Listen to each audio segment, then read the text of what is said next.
तो गाइस आप लोग देख सकते हैं कि यहाँ पे भोजपुरी के पावर स्टार पवन सिंह जी का बर्थडे मनाया जा रहा है, आप लोग देख रहे हैं।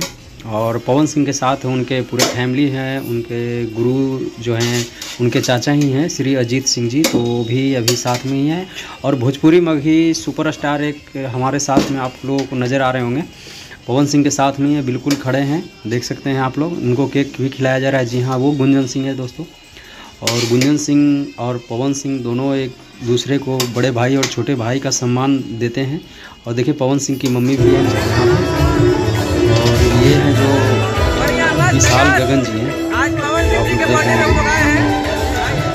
और पावर स्टार के पार्टी में बहुत सारे सिंगर आए हुए थे भोजपुरी से, और कुछ मतलब पॉलिटिक क्या बोलते हैं उसको, राजनीति से भी लोग आए हुए थे, मतलब कुछ नेता विधायक लोग आए हुए थे।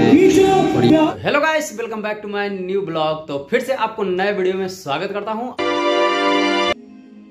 जन्मदिन की हार्दिक शुभकामनाएं। ये आया है सारेगामा कंपनी से, विक्रम मेहरा जी की तरफ से, जो इस कंपनी के एमडी हैं। थैंक यू सो मच भैया। अभी तो बहुत सारे हमारे भाई आए हैं, आधा घंटा के बाद कुछ और रंग जमेगा यहाँ पे, थोड़ा हंसेंगे खेलेंगे हम लोग। ये देखिए हमारे बड़े भैया राजा, लव यू।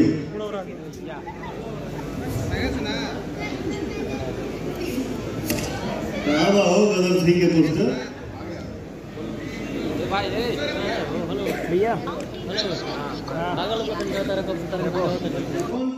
और यहाँ पे आप लोग देख सकते हैं कि भोजपुरी के सुपरस्टार रवि किशन जी नहीं आ पाए हैं किसी वजह से, तो वो वीडियो कॉल करके पवन सिंह जी को बर्थडे की ढेर सारी शुभकामनाएं दे रहे हैं और उनको आशीर्वाद दे रहे हैं। और ये पवन सिंह जी वीडियो कॉल पे बात कर रहे हैं रवि किशन जी से, जो आप लोग देख रहे हैं।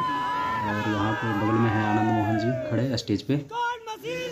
तो अब इंतजार की घड़ी समाप्त हो चुकी है, और आपको आइए लेकर चलते हैं उस गाने की तरफ, जिस गाने का टाइटल देखकर आप वीडियो को क्लिक किए थे। तो चलिए आपको गाना सुनवाते हैं चंदन चंचल जी का, देखिए लाइव।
गाना और वीडियो अच्छा लगा हो तो वीडियो को लाइक कर दीजिएगा, और हमारे चैनल पर पहली बार है तो चैनल को सब्सक्राइब करके बेल आइकन दबा के घंटी को ऑल पे जरूर कर दीजिएगा दोस्तों। ठीक है, आगे वीडियो में बने रहिए।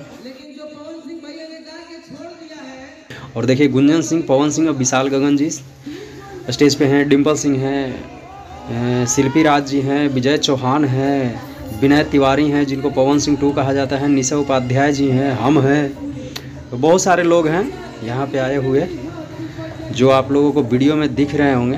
तो आइए अब आप लोगों को लेकर चलते हैं। और ये देखिए यहाँ पे बैठे हुए आनंद मोहन जी, और बतासा चाचा भी आए हुए हैं, वो भी आएंगे आगे वीडियो में। ये देखिए आगे बतासा चाचा, जिनको जानते हैं टाइगर सिंह के नाम से, ये बतासा चाचा से प्रसिद्ध हैं।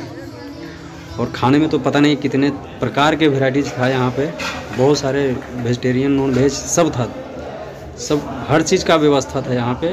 बहुत अच्छा मतलब व्यवस्था किए थे भोजपुरी के पावर स्टार पवन सिंह जी अपने बर्थडे पार्टी में।